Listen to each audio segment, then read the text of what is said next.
Eu juro, eu prometo que eu faço tudo por você. Eu faço massagem nos seus pés se precisar. Promete que isso nunca mais vai acontecer? Eu sei que eu já pedi desculpa pra você naquele dia, mas hoje é de verdade. Eu queria pedir de verdade pra você, irmãzinha, por favor.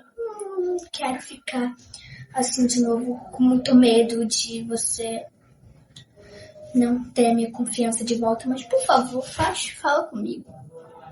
Por favor, irmãzinha, fala comigo. Sempre quis que você parasse pra olhar pra mim e falasse comigo, mas parece que você não quer, né? Mas tá bom, eu já tô cansado mesmo de sofrer com tudo isso que você me faz. Eu vou embora. Pelo menos assim alguém tem coragem de olhar na minha cara.